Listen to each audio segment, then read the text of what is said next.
ዶክተር ሚልኬሳ ሰላም እንደምን አለ መሳይ?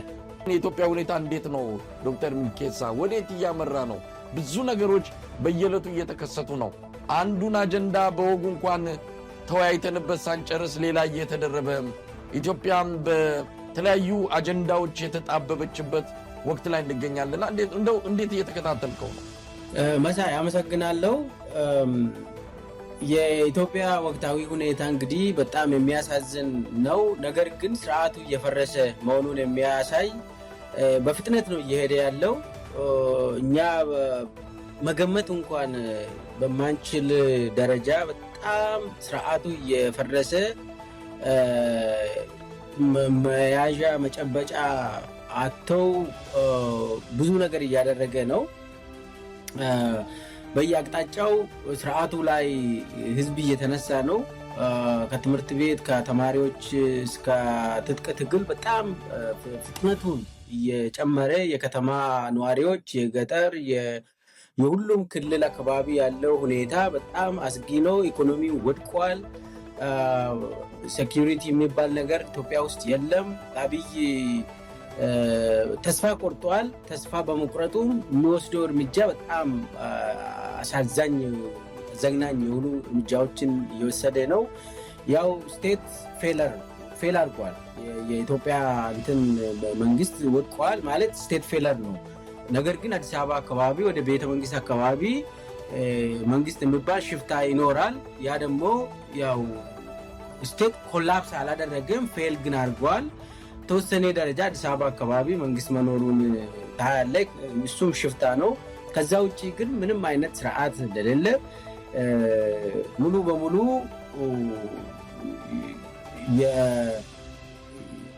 ህግ የሚባል የለም። በአብይ ዘመን ድሮም የለም። ነገር ግን ምናየው የሴኪሪቲ ሙሉ በሙሉ መውደቁ፣ ኢኮኖሚው ሙሉ በሙሉ በመውደቁ፣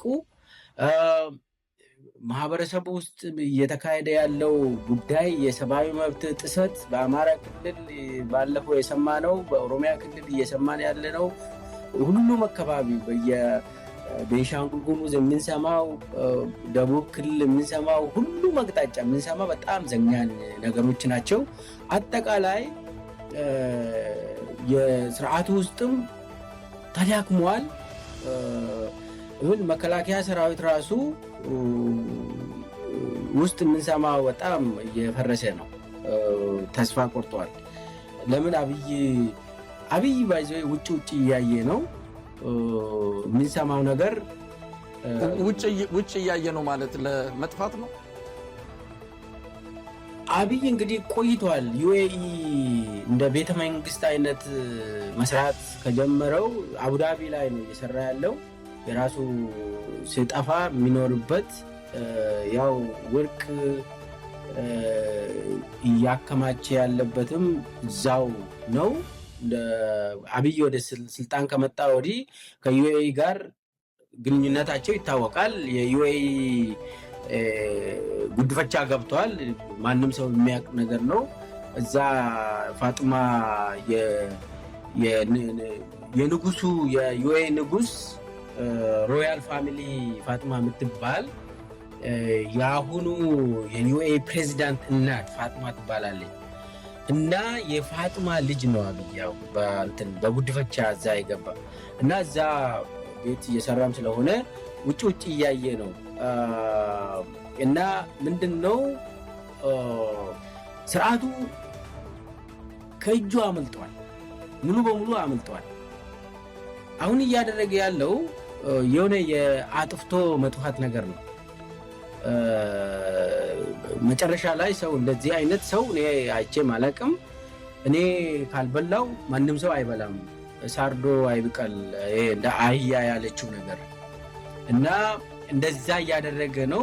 አጠቃላይ እኔ እያየው ያለው ኢትዮጵያ እንደ ሀገር በጣም አደጋ ውስጥ ገብታለች። ነገር ግን ህዝቡ ደግሞ ንቃቱ በጣም ተስፋ የሚሰጥ፣ ሁሉም ቦታ አብይን አንቆ ለመያዝ ዝግጅት ላይ ያለው፣ የከተማ ንቅናቄ ሊጀመር ጫፍ ላይ የደረሰ ያለው በመሆኑ ታየንም በተመለከተ ከዚሁ ጋር እያያዛል እንመጣበታለን። ታየ ላይ ለምንድን ነው አብይ ጨከነ ወይ ደግሞ ለምንድን ነው ታየን የፈራ ብሎ ከጠየቀኝ ከዚሁ ጋር እያያዛል። ወደዛ መጣለው ሚልኬሳ ብዙ ነገርን በአንድ ጊዜ አነሳና እንደው የቱን እንደምተው አላቅም። የስርዓት መፈራረስ እያየን ነው። አንድ ስርዓት እንዴት እየፈረሰ እንዳለ ወደ መጨረሻው ምዕራፍ እየደረሰ እንዳለ አሁን በአብይ አህመድ አገዛዝ ውስጥ የምናያቸው የተለያዩ ምልክቶች አሉ። እንደው የአማራውን ክልል እንተው፣ ትግራይ ላይ የሆነ ያለውንም እንተው።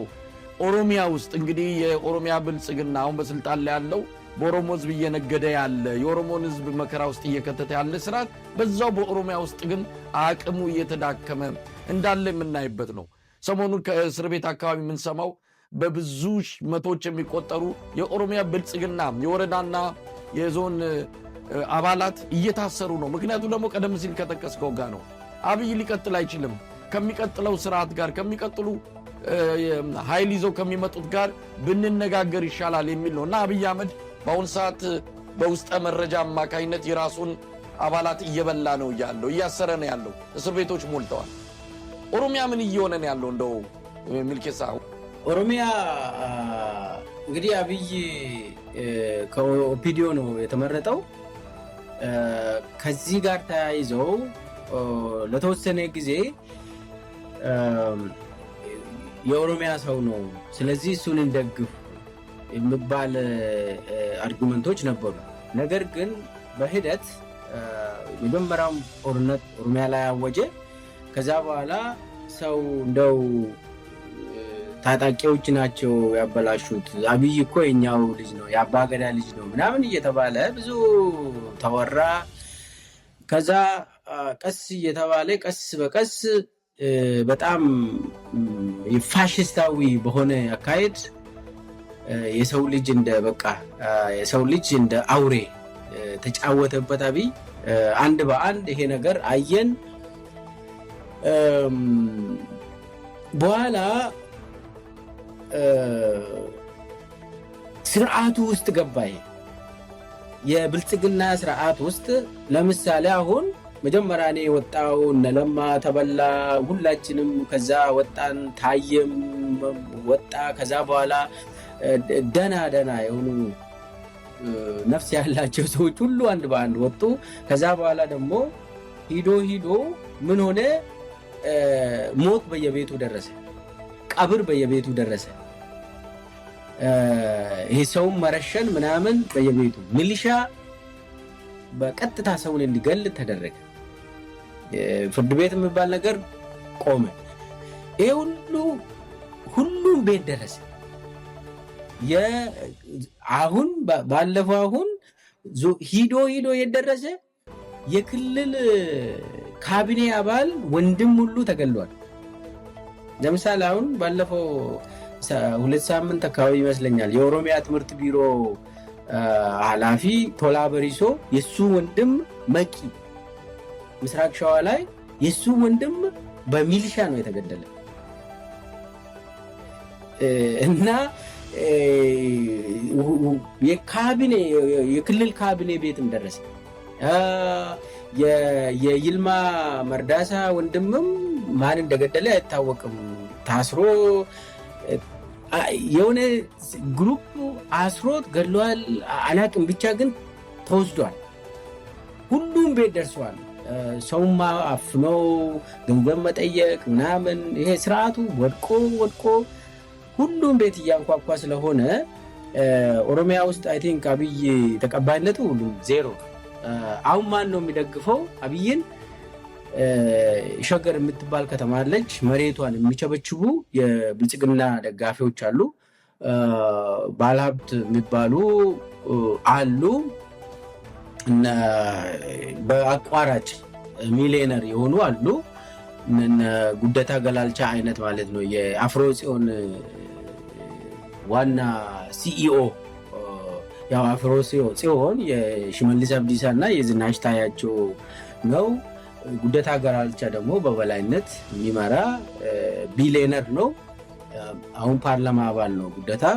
እንግዲህ ጉዳታ ጓደኛዬ ስለሆነ ነው ስሙንም የሚያነሳ ጓደኛዬ ነበር።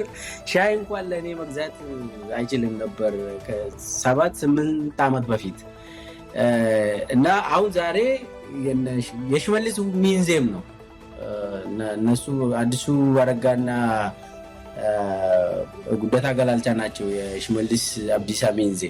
ዛሬ አሁን እነሱ ሚሊዮነሮች ናቸው እና እነኚህ ናቸው የስርዓቱ ዋናው እንትን ሆኖ ስርዓቱን ይዞ የሚሄዱ ግድያዎችን የሚያስፈጽሙ ኦሮሞን የሚከፋፍሉ ኦሮሞን ከሌሎች ወንድም እህት ህዝቦች ጋር የሚያባሉ እንደዛ አይነት ስርዓት እንትን የሚያደርጉት ለአብይ በዚህ አይነት ሰዎች ናቸው እንጂ ኦሮሞ ተቃጥሏል። ኦሮሞ እንደዚህ አይነት ስርዓት አይቶ ማቅም። ህፃን ልጅ ተደፍራለች ኦሮሚያ ውስጥ፣ እርጉዝ ሴት ተረሽናለች። ጉጂ፣ ሸዋ ውስጥ፣ ወለጋ ውስጥ፣ አርሲ ውስጥ ሬሳ ጭነው አስጭኖ አብይ አህመድ የሚባል አውሬ አሳይቷል ለህዝብ።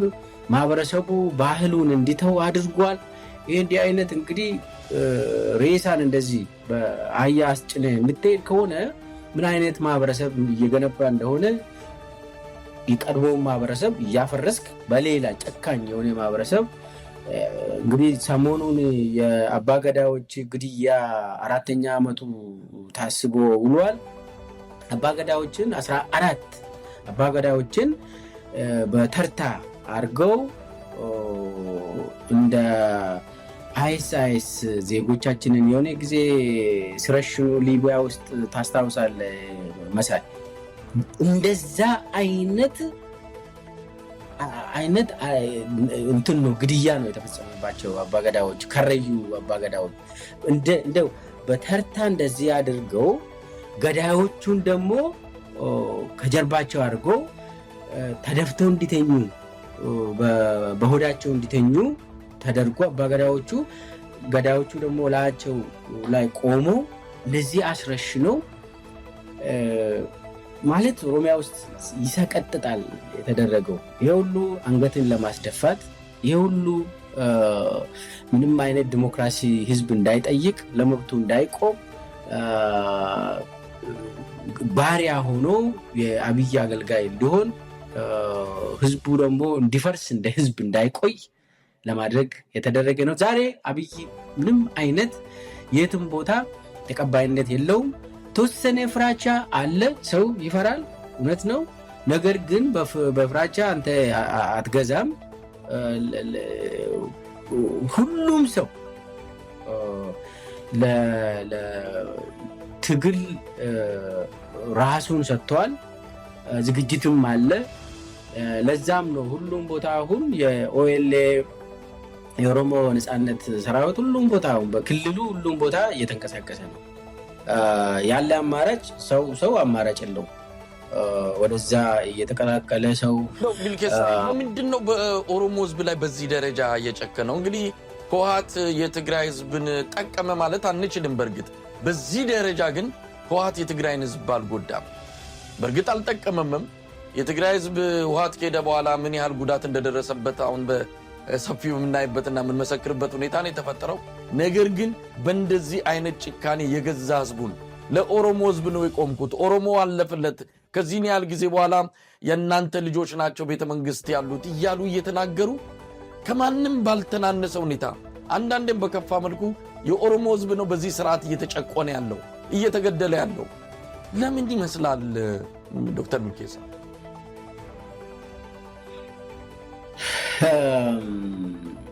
እኔ እንደዚህ አይነት መሀይም መሪ አይቼም ሰምቼም አላውቅም። የኦሮሞ ህዝብ ያምናል፣ ካመነ ከአንተ ጋር ይኖራል። እኔ ለምን ኦሮሞ ህዝብን እንደዚህ እንደጠላ አላውቅም፣ በእውነት አላውቅም። የኦሮሞ ህዝብ ጥላቸው በጣም ስር የሰደደ ነው። እንግዲህ የኦሮሞ ህዝብ ትግል አንተ ታውቀዋለህ ከሌላው ኢትዮጵያውያን ጋር በሰላም በእኩልነት በፍትህ መኖር ይፈልጋል። አምባገነን የሚባልን አይቀበልም፣ በባህሉም አይቀበልም አምባገነን። ስለዚህ ዲሞክራሲን የምንጠይቅ ከሆነ ይጨፈጭፋል አብይ ደግሞ ሲጀመር 7ኛ ንጉስ እናቴ ነገረችኝ ብሎ ሲያወራ እንግዲህ አናቅም፣ እናቱ ነግራለች ነገረችም አናቅም። እንደዛ ብሎ ሲያወራ የህዝብ ስልጣንን አልቀበልም ማለት ነው። ስለዚህ እናንተ ባሪያዎች ናችሁ። ይህ ደግሞ ማንም የኦሮሞ ህዝብም የትግራይ ህዝብም የአማራ ህዝብም ሁሉም ኢትዮጵያውያን አይቀበሉም። እንደዚህ አይነት ዛሬ የንግስና ዘመን አይደለም። የትም ቦታ እንደዚህ አይነት ተቀባይነት የለው። እንደዚህ አይነት ስነ ልቦና ውስጥ ያለው አብይ ብቻ ነው እንደዛ አይነት ህልም ውስጥ ያለው።